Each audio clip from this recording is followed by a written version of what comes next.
Et bonjour à tous et bienvenue dans ce nouvel épisode de Bye Bye Patron, le podcast de l'immobilier, de la liberté et des gros billets. Et aujourd'hui, on va parler gestion pilotée de votre épargne et de vos investissements avec Samy, qui est le cofondateur de Ramify. Alors Ramify, c'est quoi? C'est une solution de gestion pilotée, donc de votre épargne et de vos investissements. Ils m'ont contacté pour passer sur le podcast après avoir pris des renseignements auprès d'eux, après m'être aussi renseigné sur Internet. J'ai pu me faire une petite opinion sur eux et je pense que c'est judicieux que vous puissiez prendre connaissance de l'activité de Ramify. Donc, je suis pas rémunéré pour faire leur promotion. De toute façon, on essaye d'être le plus transparent possible. Samy, il a refusé aucune question. On voit bien que lui, son but, c'est également d'être transparent.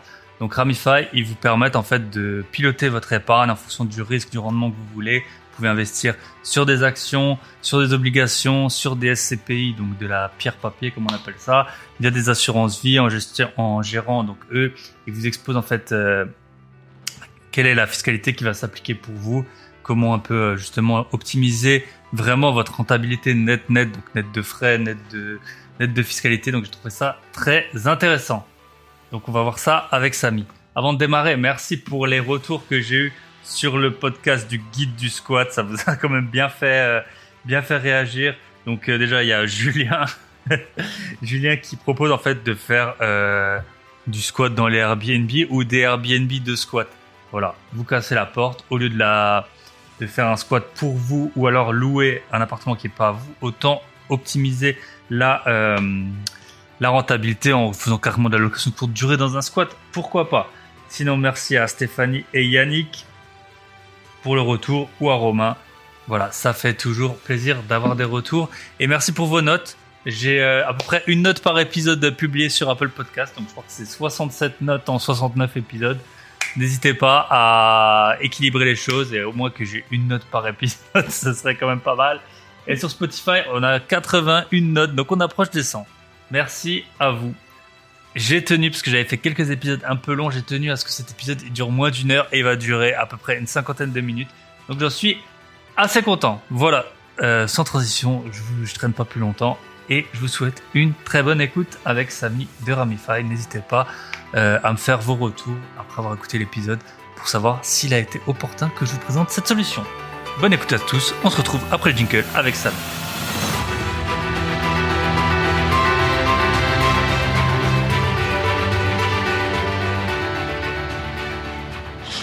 Et bonjour à tous et bienvenue dans ce nouvel épisode de Bye Bye Patron. Et donc aujourd'hui, on est avec Samy. Salut Samy, comment est-ce que ça va?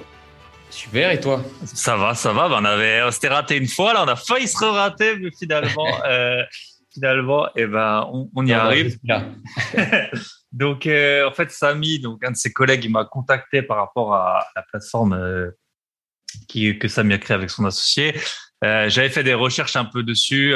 T'as vu un article, enfin vous avez vu un article en tout cas chez Avenue des investisseurs. Moi j'avais fait un épisode avec Nicolas que j'avais bien vu le sérieux de son analyse. C'est pour ça que je me suis dit que c'était une bonne idée d'en savoir plus pour vous. Je sais pas, nous on se connaît pas. Moi j'habite pas en France, donc il y a plein de choses que je connais pas super bien dans tous les régimes fiscaux et tout. Donc, il faudra que tu m'éclaires peut-être, et en tout cas que tu éclaires, à mon avis, certains auditeurs qui sont pas au fait non plus de tout. Si tu pouvais commencer juste par te présenter rapidement. En fait, vu que je m'appelle Bye Bye Patron, maintenant toi, tu es ton propre patron, j'aime bien que les invités ils racontent peut-être une expérience, tu vois, un peu insolite ou je sais pas, ou tu vois un boulot un peu un boulot de merde ou je sais pas qu'ils ont eu étudiant qui fait un peu la transition entre là où t'en es maintenant et puis là où t'as pu en être. Donc je te laisse te présenter. Ah ouais, avec plaisir. Des histoires comme ça, j'en ai, hein. Donc je pourrais en raconter. Donc moi, c'est Samy Wardini, donc l'un des deux associés fondateurs du projet Ramify. Donc pour parler très rapidement de moi, donc moi je suis né en France, mais j'ai grandi au Maroc. Ensuite, je suis revenu en France pour mes études. J'ai fait des études d'ingénieur ici en France. Ensuite, j'ai travaillé dans un cabinet de conseil en stratégie qui est spécialisé dans les services financiers. C'est aussi pour ça qu'ensuite, j'ai essayé de lancer une boîte dans l'investissement et l'épargne parce que j'ai travaillé pas mal de temps dans ce domaine. Pourquoi est-ce que j'ai quitté, donc que j'ai décidé de devenir mon propre patron? C'était assez simple. Déjà, je pense que c'était une motivation qui me suit depuis assez longtemps. Depuis toujours, je savais que dès que j'en aurais l'occasion, je sauterais le pas pour aller monter une boîte. Je me suis aussi fixé de le faire avant 30 ans. Je me suis lancé à 29 ans. Et pour la petite histoire, je me rappelle exactement du moment où je savais que c'était le bon moment. C'était ce qui fait la particularité du monde du conseil, c'est qu'on change de projet tous les X mois, 3 ou 4 mois, voilà. Donc il y a des projets sympas et des projets moins sympas. Et donc à 29 ans, j'étais sur un projet juste horrible à la Défense, où j'étais, je sais plus, au 26e étage à faire un projet qui m'intéressait pas du tout avec des gens avec qui j'avais pas envie de travailler. Et je crois que c'était vers 20h30 où je savais que j'en avais pour une longue nuit de travail où en me regardant dans la glace, dans la salle de bain, je me suis dit, c'est bon, je pars. C'était sûr, une révélation et je l'ai fait. Juste après, c'était juste au début de la pandémie, juste avant le vrai début. Donc, c'était, je pense, en décembre ou en janvier où j'ai sauté le pas et je me suis dit, allez, on se lance. Et ce qui m'amène à parler donc de Ramify, c'est un projet donc que j'ai lancé avec Olivier, qui en plus d'être mon associé, un ami de longue date. On s'est rencontrés en école d'ingénieur.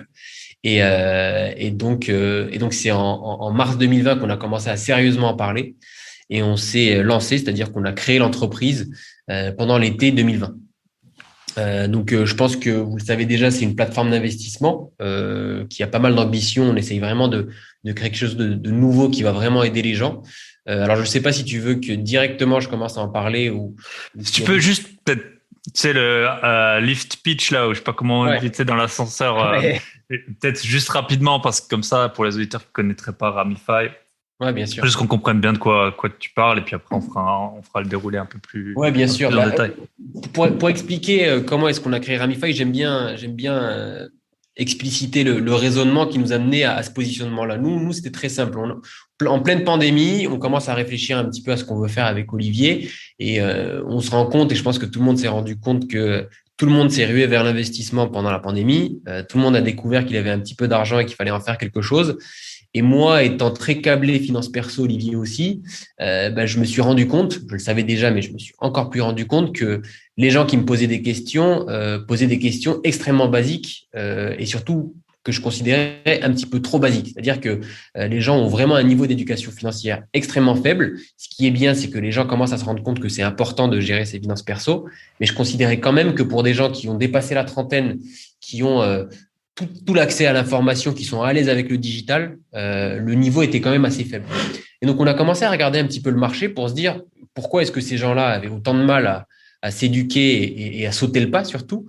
Et en fait, en regardant le marché, on se rend compte que pour les gens qui savent déjà ce qu'ils veulent, c'est parfait parce que on a accès de manière digitale à tous les produits. Je veux investir en crypto, en SCPI, en ETF, il n'y a aucun souci. On peut aller directement sur Internet et investir. Mais pour quelqu'un qui est dans la démarche de dire j'ai une petite somme d'argent et j'ai besoin qu'on m'aide à mettre en place une stratégie d'investissement, soit il le fait seul, soit il passe par un conseiller en gestion de patrimoine. Vu que le conseiller en gestion de patrimoine, c'est de moins en moins prisé, voilà, tout le monde est un petit peu surtout les gens de notre âge préfèrent le faire sur Internet. Nous, on s'est dit, il faut qu'on crée une plateforme qui permette à n'importe quelle personne de pouvoir trouver sur la même plateforme tous les produits. Donc, quand je dis tous les produits, c'est vraiment actions, obligations, immobilier, private equity, crypto et investissement en startup. Toutes les enveloppes fiscales, donc assurance vie, PER, PEA et compte titre, mais surtout, et c'est là où nous, on investit beaucoup, on travaille beaucoup, toute cette logique de recommandation, d'optimisation pour que les personnes puissent, de manière autonome, mettre en place des stratégies complètes en prenant en compte les frais, en prenant en compte la fiscalité et un petit peu se substituer à ce conseiller en gestion de patrimoine en essayant d'automatiser et d'aider les gens à être autonomes. Et donc, c'est comme ça qu'on s'est lancé. Et c'est un petit peu ce que fait Ramify. On propose déjà beaucoup de produits et on essaye vraiment d'être dans une démarche d'accompagnement et de conseil mi-automatisé et bien sûr, via un conseiller parce que c'est important de créer un bon rapport et une bonne relation avec le client. Ok, super. Et donc aujourd'hui, vous proposez en fait d'investir, on en a parlé vite fait avant, dans les ETF, les assurances vie, obligataires aussi, je suppose.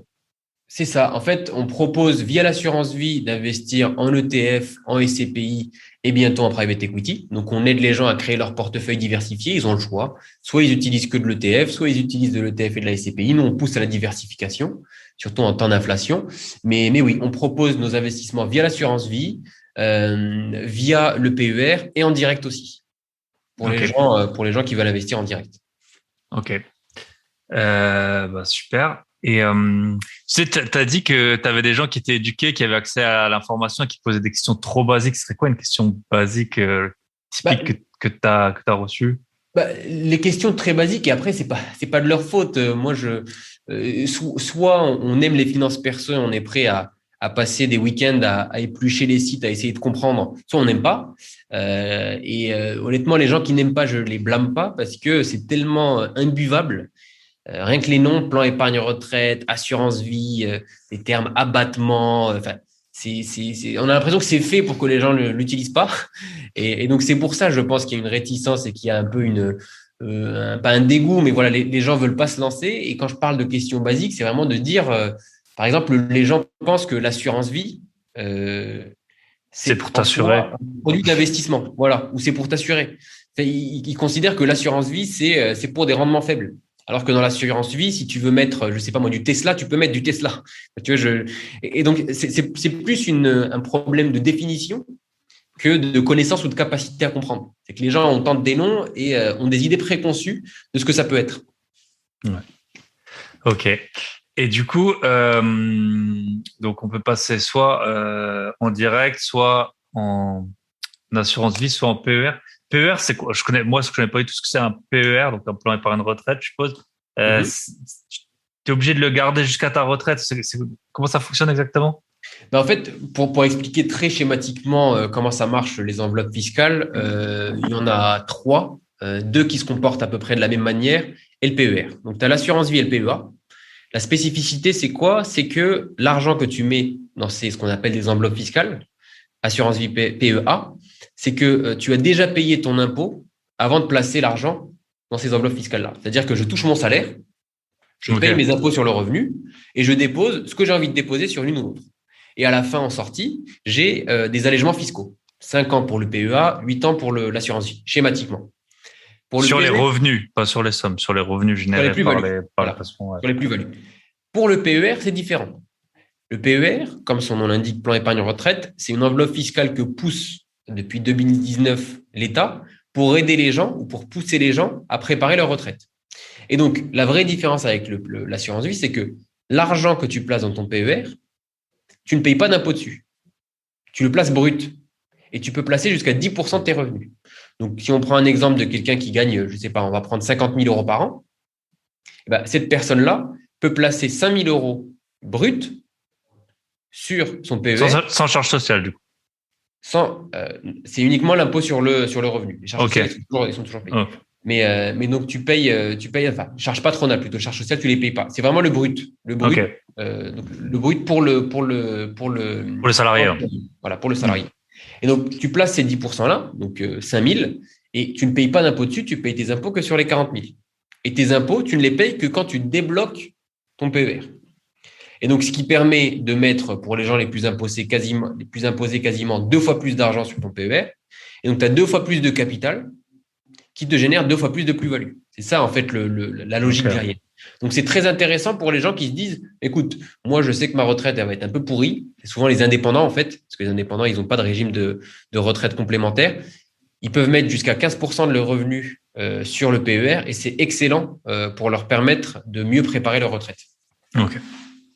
Et ça, on peut le débloquer à la retraite ou il y a d'autres, si tu perds ton emploi ou des trucs comme ça, non, il y a d'autres conditions. Il y a plusieurs clauses qu'on appelle un peu accident de la vie qui permettent de débloquer le PER. Et il y a aussi une nouvelle clause qui est en vigueur depuis 2019, c'est pour l'achat d'une résidence principale. On peut le débloquer. Ouais, donc ça fait quand même un événement que tu peux choisir, quoi. Donc ça, c'est pas mal. Ok. Et donc typiquement, si moi j'arrive chez vous, j'ai 40 000 euros, je sais pas quoi en faire. Qu'est-ce qui se passe? Comment ça fonctionne?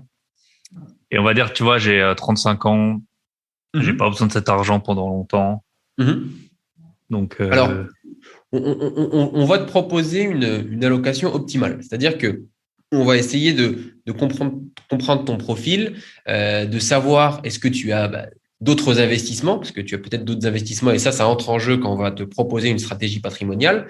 Et là, nous, ce qu'on va faire, c'est qu'on va venir calculer ton portefeuille idéal. C'est-à-dire qu'on va dire, au vu de ta situation, de ton appétit au risque et de ton objectif, on pense que il faut tant sur de l'action, tant sur de l'obligation, tant sur de l'immobilier, tant sur du private equity, pour maximiser ton rendement net de frais.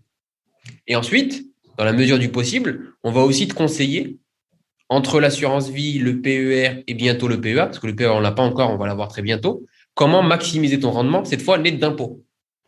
Parce qu'en fonction de l'enveloppe fiscale que tu choisis, tu as des allègements fiscaux différents. Bien sûr. Donc, le choix, il n'est pas facile à faire. Et nous, en fait, on le calcule pour nos clients.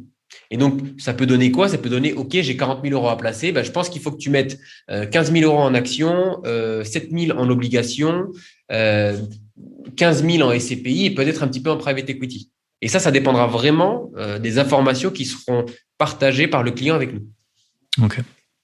Et le private equity, vous le faites déjà ou c'est en projet? Oui, on le fait déjà. Okay. Et donc là, forcément, c'est pas aussi liquide. Ça, comment ça fonctionne? C'est en fait, on vous propose de rentrer, je sais pas, avec 200 000 euros sur un projet. Du coup, vous le proposez. C'est des sortes de, comment on va dire, c'est des événements, quoi. C'est pas comme sur les actions où tu peux rentrer. Il y a de tout. C'est pour ça que c'est bien d'être conseillé. C'est une classe d'actifs qui est très intéressante en termes de diversification. Donc le private equity, pour ceux qui savent pas, c'est des actions non cotées. Donc souvent, en fait, tu rentres quand la société elle lève des fonds et puis tu sors soit quand elle est rachetée ou soit quand elle peut rembourser parfois les financements. C'est Mais ça. tu sais pas quand tu sors. Enfin, Alors, oui et en tout non. cas, tu sors pas quand tu veux. Tu peux savoir quand tu sors, mais tu. Ça dépend des fonds. Ok. En fait, il y a deux types de fonds. Il va y avoir ce qu'on appelle des fonds evergreen. Ça, c'est des fonds qui sont toujours ouverts.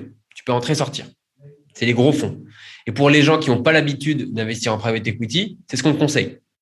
Parce que c'est beaucoup plus liquide, c'est beaucoup plus gros et on n'est pas obligé d'attendre la cession du fonds pour pouvoir retrouver son argent et faire de la plus-value.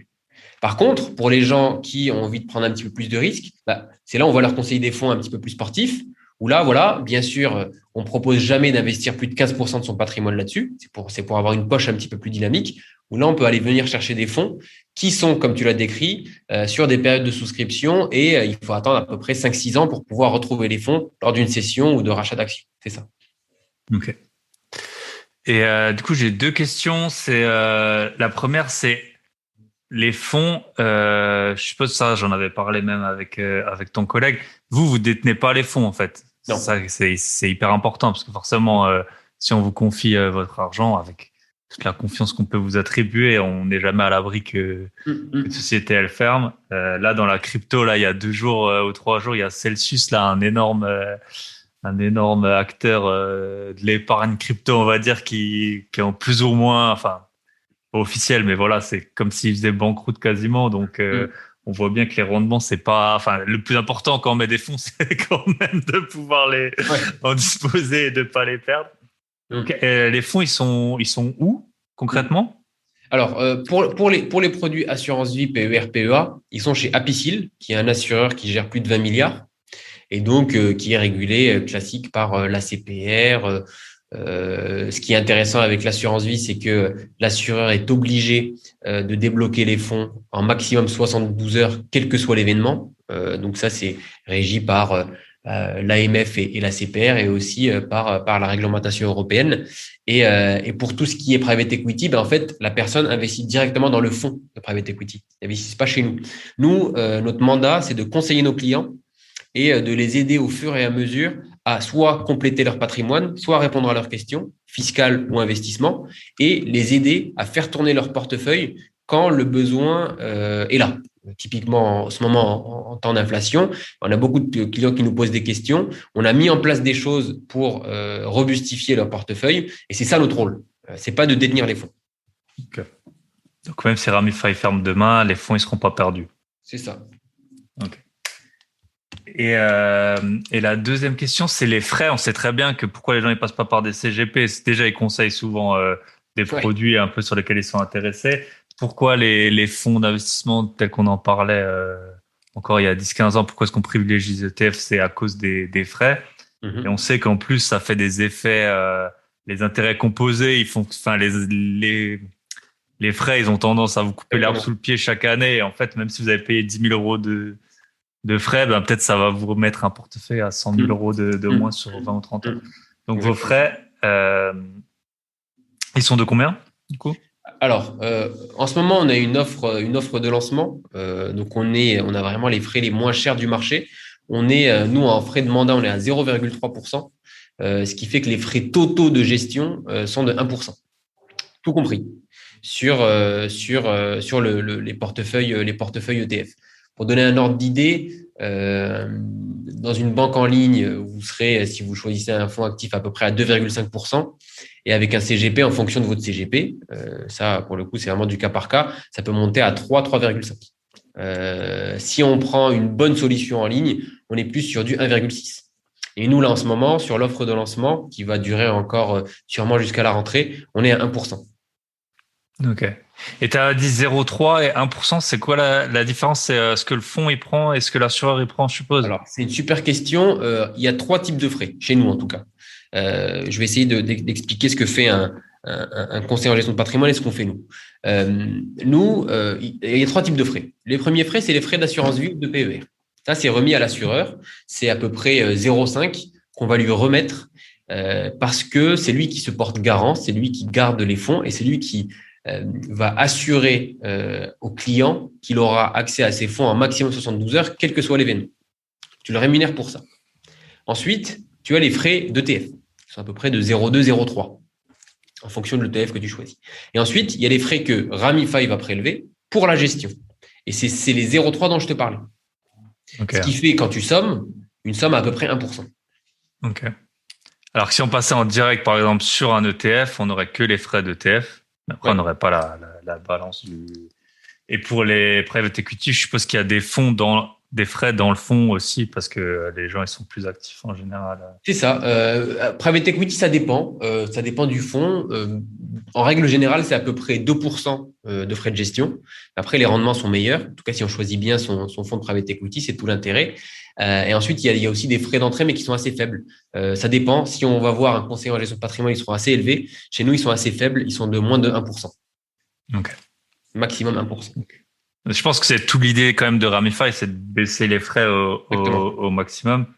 Ok. Et donc ça, on a vu. Vous adressez... c'est un peu ça qui est... Enfin, tu vas peut-être me contredire, mais qui est un peu compliqué entre guillemets chez vous. C'est à la limite, on se dirait, vous savez tout, tu pourrais donner l'argent d'une mamie, tu vois. Sauf qu'en fait, la mamie, elle va pas aller sur Internet pour savoir comment placer ses fonds. Donc, votre client, le persona, là, tu sais, on dit le client type, ou c'est ça, vous vous adressez à qui exactement? Nous, c'est déjà pour te parler de notre base client, on a des clients entre le client le plus vieux, il a plus de 70 ans, mais bon, je te rassure, il n'y en a pas beaucoup qui ont plus de 70 ans, mais on a beaucoup de clients entre 30 et 55 ans. Et même nous, on a été surpris parce que même les gens qui ont 46, 47, 50, 52, ils veulent avoir accès à de l'investissement en ligne et ils cherchent un acteur de référence qui soit sérieux, qui fasse des choses aussi poussées que certaines banques privées ou certains bons conseillers en gestion de patrimoine. Et c'est comme ça que nous, on veut se positionner. Aujourd'hui, notre moyenne d'âge est à peu près à 38 ans. Et nous, notre persona, c'est vraiment la personne qui, si elle n'avait pas accès à Ramify, serait allée voir un conseiller en gestion de patrimoine. Donc, c'est quelqu'un qui veut déléguer ces investissements financiers, en fait. L'investissement financier et aussi l'aspect un petit peu fiscal, mais pas au-delà de déléguer, c'est être conseiller. Je fais un petit peu la distinction, c'est je veux mettre en place des choses, mais je veux les faire en étant conseiller, en étant accompagné. Ok. Et on n'en a pas parlé, on a parlé des frais, mais si on veut rentrer chez Ramify, parce que je suppose que c'est chez un CGP, tu ne rentres pas avec 2000 euros, quoi. Nous, c'est 1000. Ok. 1000 euros et après, tous les mois, je suppose Ça, c'est au choix du client. C'est possible de mettre en place des versements programmés mensuels, trimestriels ou biannuels, les arrêter à tout moment, les modifier directement via l'espace client. Ok, super. Et Donc, pour reprendre le parcours, donc maintenant je sais, j'ai 40 000 euros, il y a plusieurs classes d'actifs. Vous avez du coup monté, je suppose, des portefeuilles avec différents appétences au risque, des risques-rendement. Comment vous les constituez et puis de quoi ils sont faits, on va dire peut-être le médian, le plus haut, le plus bas au niveau des risques et de la renta. Alors, comment est-ce qu'on les constitue? Donc ça, c'est l'expertise de mon associé qui a travaillé plus de 5 ans. Il a fait des études de mathématiques financières aux États-Unis. Ensuite, il a travaillé plus de 5 ans dans une banque américaine où lui, ce qu'il faisait, c'était de la gestion d'actifs, soit pour des clients très riches, soit pour des gros fonds. Et donc, son travail à plein temps, c'était de mettre en place des stratégies qu'on appelle quantitatives, c'est-à-dire que c'est lui qui est à l'origine de la stratégie, mais toute la stratégie est basée sur des données statistiques pour pouvoir de manière automatique s'adapter aux conditions de marché. Donc, ce qu'on va faire, donc c'est ce que fait Olivier, mon associé, avec 2 personnes qui travaillent avec lui, donc 2 analystes quantitatifs, c'est toujours avoir la main sur les portefeuilles de nos clients. Donc, on les constitue au début en disant quelles sont vos préférences d'investissement, quel est votre objectif, quelle est votre appétence au risque. On demande au client à quelle classe d'actifs est-ce qu'il a envie d'être exposé. Il y a des gens qui disent non, mais moi, je veux juste de l'ETF, c'est pas cher, c'est facile à comprendre et je commence par là, aucun souci. Il y en a d'autres qui se disent, parce qu'on propose un autre portefeuille aussi, ce serait bien dans une démarche de diversification d'avoir en plus de l'ETF, donc de l'action-obligation, de l'immobilier, surtout en temps d'inflation. C'est un portefeuille qui marche très très bien en ce moment chez nous, parce que l'inflation via les loyers qui sont réinvestis dans les SCPI, ça peut bénéficier de l'impact de l'inflation. Donc, ça permet en fait d'avoir un portefeuille un petit peu plus robuste qui s'adapte un petit peu mieux au contexte actuel. Et donc, ces portefeuilles, on les crée grâce aux informations que nous partagent nos clients. Le client arrive, il renseigne ces informations-là, on lui fait une proposition. Il a la main sur le portefeuille, c'est-à-dire il peut changer son risque, il peut changer les classes d'actifs. Il peut toujours revenir à la recommandation Ramify et demander pourquoi est-ce qu'on essaie d'expliquer au maximum comment est-ce qu'on crée les portefeuilles. Et ensuite, s'il est intéressé, il suffit ensuite qu'il choisisse est-ce qu'il veut le faire via une assurance vie, via un PER, via un mix des deux. Ensuite, la signature se fait de manière automatisée. Ensuite, pour ta deuxième question qui est à quoi ressemblent les portefeuilles? Très directionnellement, ça les gens, la plupart le savent, plus un portefeuille sera risqué, plus il sera chargé en actions. Moins il est risqué, plus il est chargé en obligations. Ça, c'est pour le portefeuille simple, ETF, actions, obligations.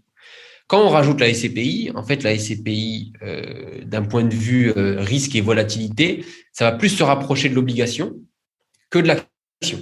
C'est des rendements un petit peu plus faibles. C'est quand même des rendements intéressants. On peut arriver à 5% par an, 4% par an, mais surtout beaucoup plus stable. Il y a beaucoup moins de mouvements que sur le marché action. Et donc, si on choisit le portefeuille ETF et SCPI, plus le risque sera faible, plus on verra que la part de SCPI plus obligation va augmenter.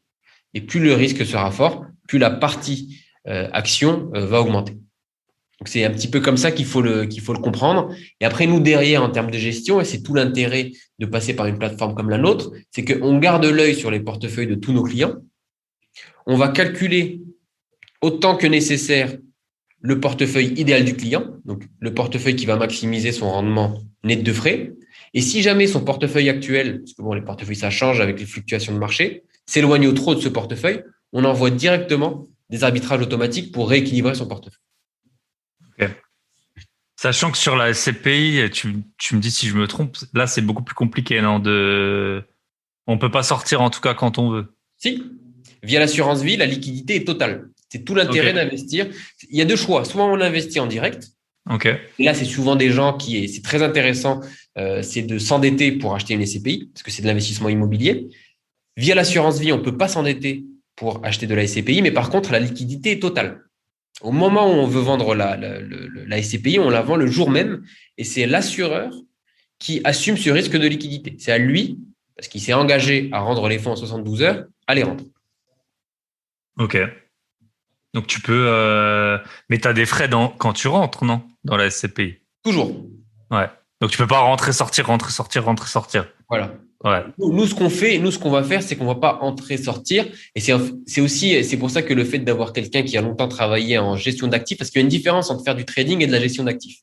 Parce que le trader, il est sur les marchés, il va boursicoter, il va faire ses calculs. Nous, notre but, c'est de minimiser les frais à long terme. et de maximiser le rendement. Donc, quand je dis qu'on va calculer le portefeuille idéal tous les jours, on le fait, mais après, on va toujours se poser la question, et c'est là où le faire de manière statistique, c'est hyper intéressant, c'est est-ce que c'est le bon moment pour acheter et vendre?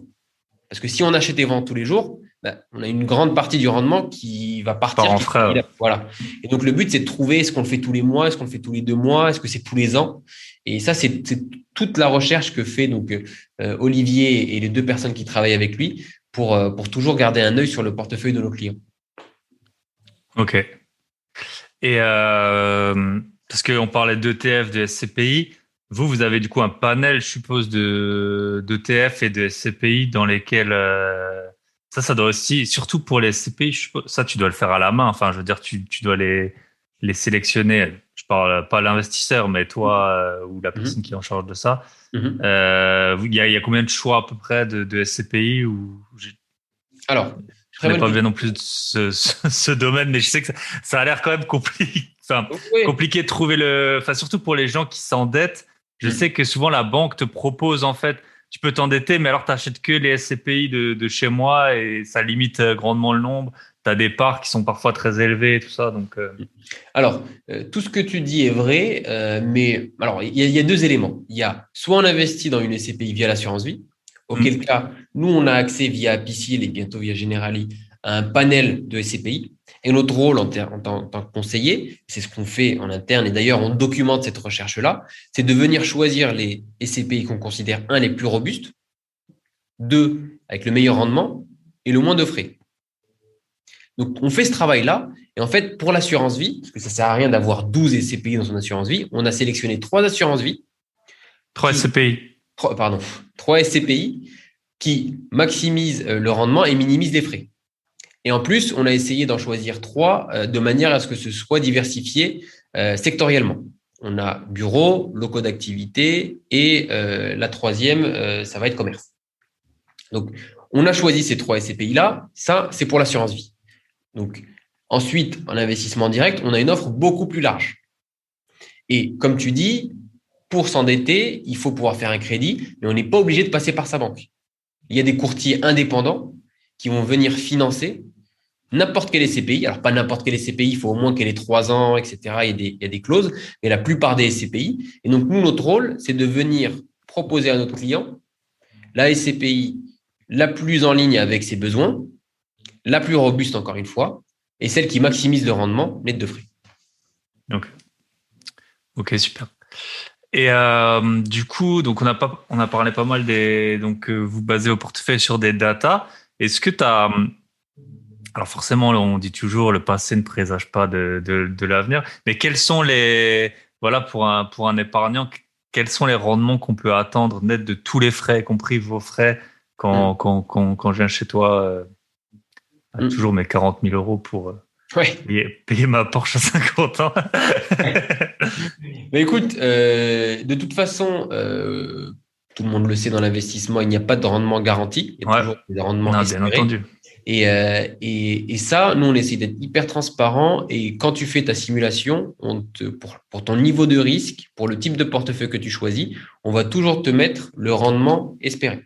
Et donc, cette question, on peut y répondre, mais pour un risque donné, pour un portefeuille donné. Ouais, bien sûr. Voilà. Donc, nous, ce qu'on fait… au moins la fourchette, tu vois, à peu près du plus bas au plus haut. Quand on fait les simulations, on va donner, nous, si d'ailleurs tu le fais ou si tes auditeurs le font, ils le verront, on donne plusieurs types de scénarios. Le scénario le plus bas, il faut quand même mettre un risque. Si on prend un risque assez élevé, un risque à 7, il va être à peu près de 5% par an. Et le scénario le plus haut, il peut aller jusqu'à 20% par an. C'est ça un peu le range. Notre but, c'est pas de boursicoter, d'essayer de trouver du 50% une année. Non, mais déjà 20%, c'est énorme. Déjà, tu prends des risques quand tu es à 20%. Enfin, on dit que le marché action, il fait genre 7, 8, c'est ça. 7 et 10% à long terme. Donc, c'est ça. Et donc, en fonction du scénario, on peut s'attendre à des rendements différents, sachant que nous, c'est pour ça qu'on s'appuie sur une méthode statistique. C'est les gens qui investissent pendant 30 ans. La probabilité que le marché s'apprécie dans 30 ans, elle est de 99%. La probabilité que le marché s'apprécie dans 1 an, elle est de 50%. Donc, c'est pile ou face, quoi. Donc, c'est pour ça que nous, on s'adresse vraiment aux gens qui veulent investir sur le long terme et préparer, comme le ferait un gestionnaire de patrimoine, le patrimoine des gens. Ok. Ok, cool. Super. Euh, Est-ce qu'il y a j'ai toujours des petites questions que j'aime bien poser à la fin. Est-ce qu'il y a autre chose dont tu voudrais parler sur ton activité? Je pense qu'on a couvert pas mal de points. Je pense que s'il y a une chose que j'aimerais dire, c'est que le but du projet, c'est vraiment de créer une relation avec le client. Qu'est-ce que je veux dire par là? C'est de vraiment se mettre dans une démarche, pas de vente, mais de conseil.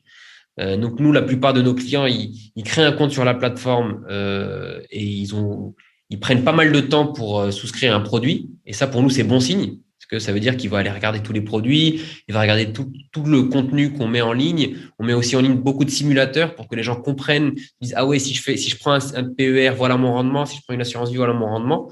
Et donc, au-delà de la vente de produits, on veut vraiment être la plateforme de référence où les gens se disent, ah ouais, OK, moi je suis sur Amify, je peux leur faire confiance. Ils mettent beaucoup d'efforts pour me simplifier la vie et vraiment m'expliquer tout ce qu'ils font.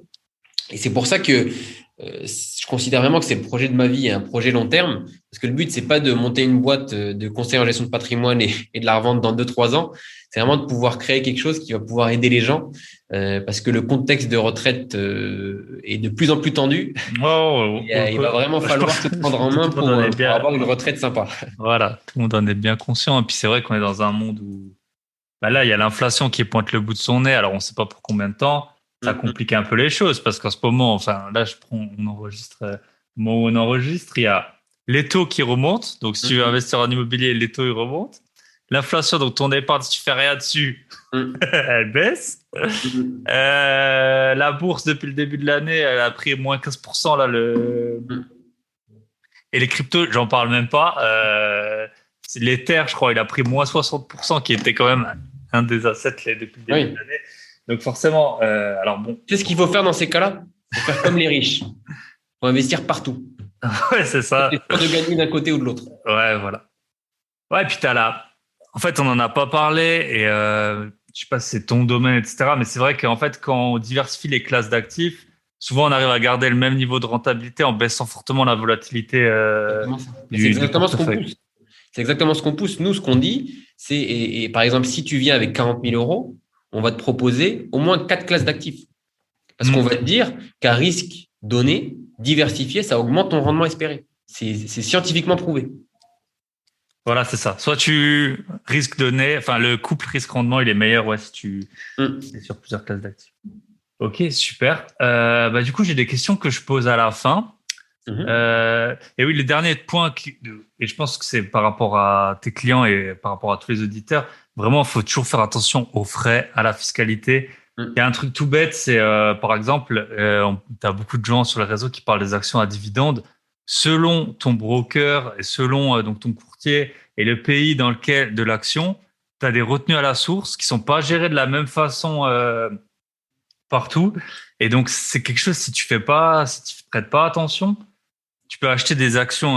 Par exemple, moi, je sais que j'ai 2 courtiers principaux, Fortuneo et 2 Giro. Et ben, la même action qui va payer le même dividende, et ben, tu vas pas recevoir le même montant parce que tu as des retenues à la source qui sont gérées différemment. Donc, je pense que c'est aussi un des points, vous, sur lequel, à mon avis, vous faites attention. Et quand tu es investisseur particulier, tu vas regarder, ah ouais, l'action, elle paye, je sais pas, 5% de dividende. Et en fait, tu regardes pas que toi, tu as peut-être récupéré que 3,8 parce qu'ils ont retenu 30%, parce que tu as mal renseigné un truc ou qu'il faut faire les demandes. Exactement. Donc voilà. En plus il faut gérer son risque, sa fiscalité, les frais. Ok. Bah, j'ai une question pour toi. La première, ce serait, qu'est-ce qui va faire que ton business il fonctionne? Et en même temps, peut-être quel est donc on sait qu'il y a d'autres solutions qui existent. Il y en a pas, enfin, il y en a quelques-unes, mais il n'y en a pas non plus des centaines par rapport à d'autres types d'investissements qui existent depuis plus longtemps. Qu'est-ce qui va faire que ton business il fonctionne et pourquoi les gens ils devraient aller chez Ramify plutôt que chez un de tes concurrents? Alors, plusieurs raisons. Déjà, je pense qu'il y a une raison marché, dans le sens où si tu regardes un petit peu les derniers rapports de l'AMF, le nombre d'investisseurs sur les marchés a été multiplié par 4 depuis la pandémie, mais tu as quand même 75% des Français qui considèrent qu'ils n'ont pas les connaissances nécessaires pour prendre de bonnes décisions financières. Donc, dans ce marché-là, on a quoi? On a une majorité de personnes qui veut investir, mais qui a besoin d'être accompagnée, et une minorité de personnes qui investit et qui sait le faire. Donc, ces gens-là qui savent faire, c'est pas nos clients. C'est-à-dire que s'ils savent faire et si surtout ils ont le temps et l'envie de le faire, très bien. Et honnêtement, moi, je conseille de faire ça. Mais après, il faut aimer et il faut vouloir y consacrer le temps. Pour tous les autres qui ont pensé à aller voir un conseiller en gestion de patrimoine, le faire sur Internet, c'est très compliqué. Parce qu'il n'y a pas de plateforme qui va pouvoir les prendre par la main et leur proposer plusieurs opportunités et plusieurs manières d'investir. Quand on va sur Internet, soit on va, comme tu disais, de Giro, où là, il faut faire son shopping soi-même, soit on va choisir un courtier en SCPI, mais il faut nous-mêmes faire les petites études, faire les petits calculs pour se dire quel est SCPI, comment, et ensuite, on s'inscrit sur Internet. Nous, on va venir vraiment digitaliser au-delà de l'investissement, c'est l'approche des gestions de patrimoine. C'est pouvoir avoir accès à un conseiller, soit par chat, soit par téléphone, pouvoir centraliser tout son patrimoine sur la même plateforme et pouvoir investir via la plateforme, et surtout pouvoir avoir accès à de la recommandation et de l'optimisation via la plateforme. Nous, notre but, c'est quoi? C'est qu'à chaque fois que le client va partager, par exemple, augmentation de salaire, je me marie, j'ai un enfant en plus, ça a des applications sur ta fiscalité. Il suffit juste de le partager sur la plateforme et nous, on va tout mettre à jour. Voilà ton plafond de PER, voilà combien est-ce qu'il faut que tu mettes là-dessus pour pouvoir toujours optimiser. Tu es passé à un certain niveau de revenu ou niveau de patrimoine, ce serait intéressant de diversifier et de rajouter ça. Et donc, c'est vraiment cette approche-là qui, pour nous, est hyper importante parce que les Français, même s'ils ne sont pas éduqués financièrement, en tout cas la grande majorité, ils aiment interagir avec leur argent. Ils aiment pouvoir en discuter, avoir des nouvelles opportunités, pouvoir optimiser. Et donc, c'est comme ça que nous, on se place et on investit beaucoup dans notre produit pour en faire quelque chose de vraiment facile à utiliser, agréable à utiliser. Et c'est pour ça que je pense qu'on a une solution qui est, en tout cas, je l'espère, qui va durer dans le temps et qui va s'imposer sur le marché. Ok. Et je suppose que tu as des effets de taille, quoi, forcément. Vous êtes un business de...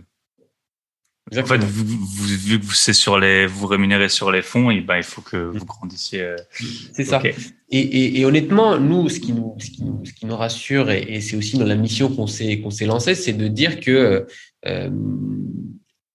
on traite donc les dossiers, les patrimoines à partir de 1 000 euros, mais on a des clients qui sont à 600 000 ou 700 000 euros.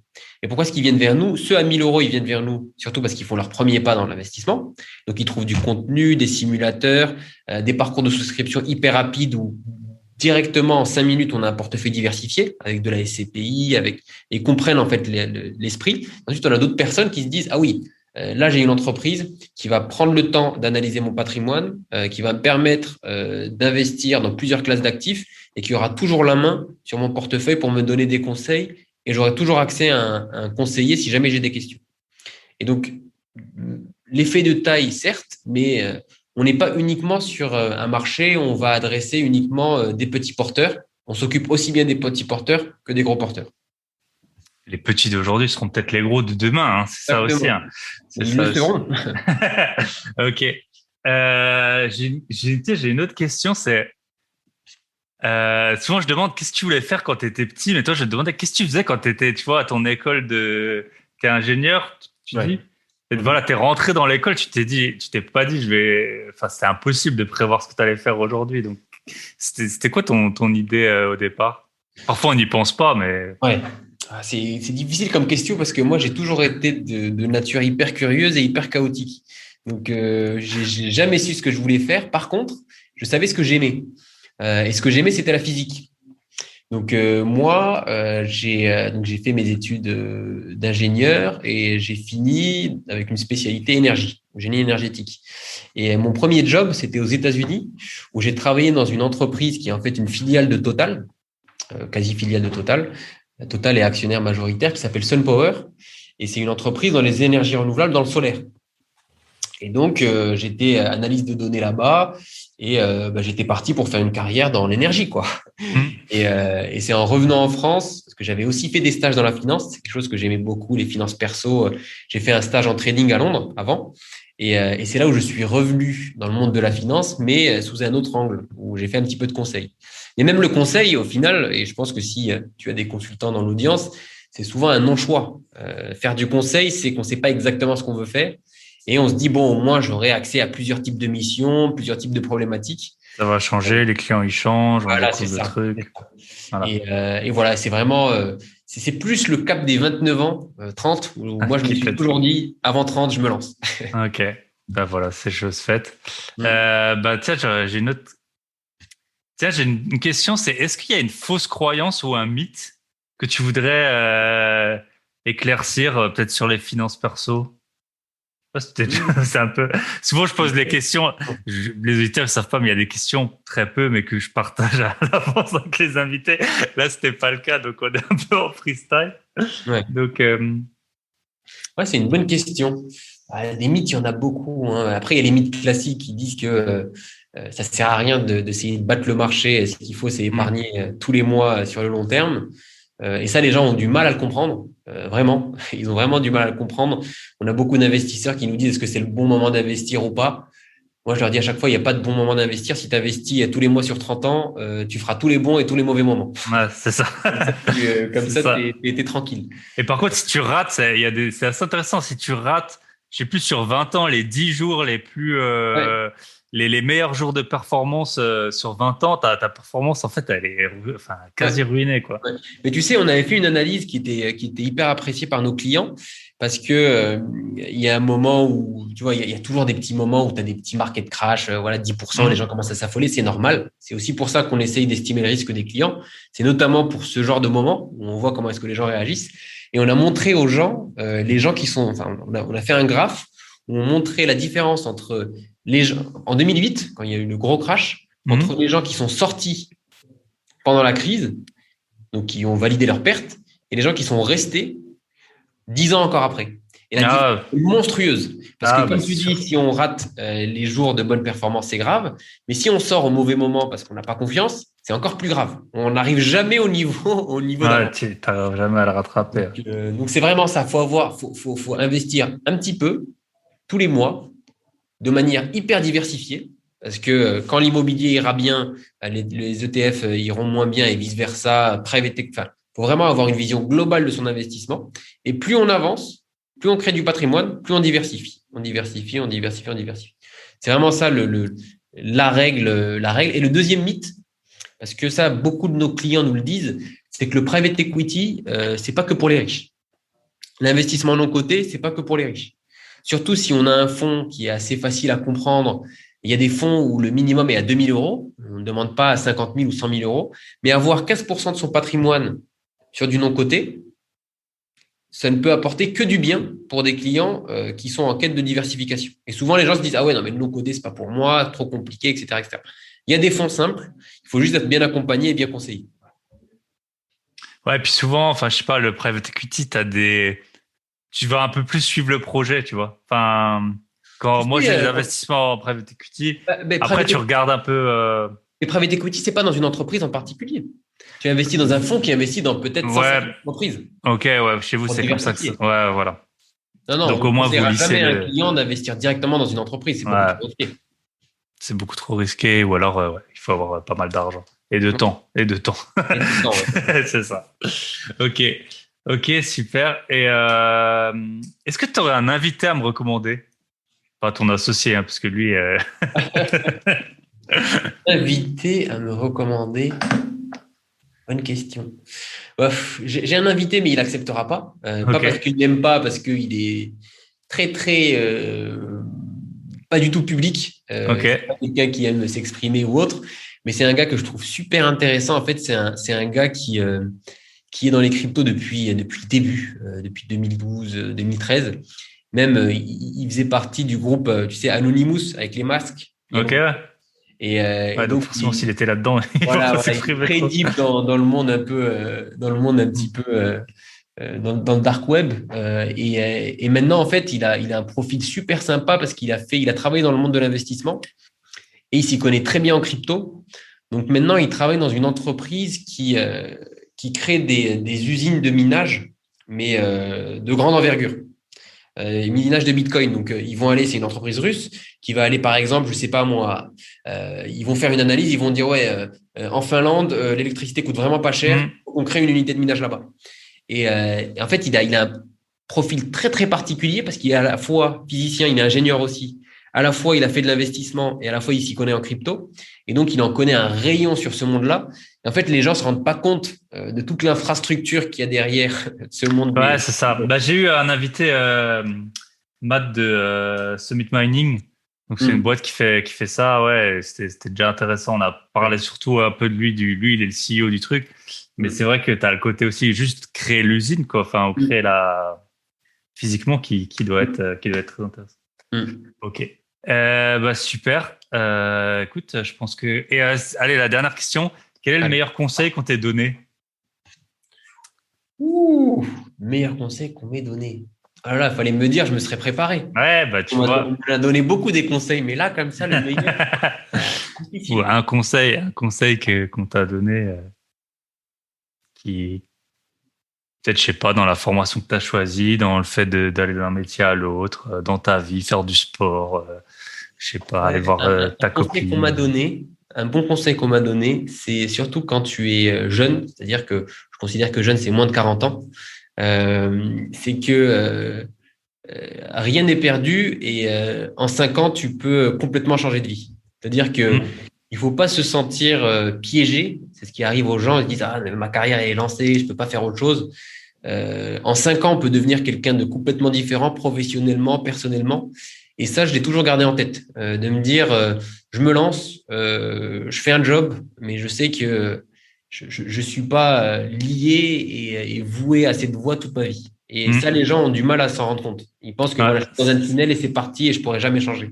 Ah, c'est un très très bon conseil. Et c'est vrai qu'on peut, de plein de façons, tu vois. Là, j'avais récemment Camille, qui s'appelle Investisseuse Éclair sur les réseaux. Elle a acheté en 3 ans 18 appartements et puis elle a lâché son job, tu vois, en 3 ans. T'en as, ils vont monter une boîte. T'en as, ils vont perdre 60 kilos. T'en as, ils vont. Ouais, c'est vrai que voilà, rien n'est définitif. Enfin, en tout cas, on peut toujours rebondir. Eh ben, écoute, Samy, ça m'a fait très plaisir. Si on veut te contacter, je suppose ramify.fr. Exactement, ramify.fr. Je vous invite à créer un compte et à faire une simulation. C'est pas engageant, c'est gratuit. Vous avez accès à tout le catalogue de produits, à tous nos simulateurs, à tout notre contenu. Et si vous avez des questions, faut pas hésiter à les poser. On est là pour ça. Ok, ça marche. Eh ben, écoute, je te remercie et je te souhaite une très bonne soirée. Et merci. Bye bye, à bientôt. À bientôt. Ciao. Et voilà, on arrive au terme de cet épisode. J'espère qu'il a été enrichissant pour vous, pour le présent et pour le futur. Avant de nous quitter, petite info qui a rien à voir avec le podcast, mais je serai au Hellfest ce week-end. Me demandez pas pourquoi, voilà, ça me manquait de dormir dans une tente, donc je serai au Hellfest. Si jamais vous êtes de passage, vous pouvez m'écrire sur Instagram et puis on peut essayer de partager une bière dans un gobelet, une bière chaude et sans bulle si possible. Mais normalement, vous aurez un épisode la semaine prochaine, ne vous inquiétez pas. Tout est toujours dans les pipelines pour que vous ne soyez jamais en rade. Donc pensez à partager cet épisode, notamment pour des personnes qui écouteraient pas de podcast ou qui sauraient pas trop comment investir. Je pense que c'est vraiment une solution qui est adaptée. Mais dans tous les cas, faites bien vos recherches et pas que vos recherches. Pensez toujours à diversifier vos investissements. Même si là, vous êtes sur une plateforme qui diversifie, ne mettez jamais tous vos fonds au même endroit. On n'est jamais à l'abri. Voilà, et la dernière petite info que je vous partage en avant-première, alors on n'a pas encore établi tous les détails, mais c'est quasi sûr que Tony de Une vie de liberté et moi, on fera un match retour des punchlines de rap, et à mon avis ça se fera très bientôt. Voilà, je vous souhaite une bonne semaine à tous, bye bye.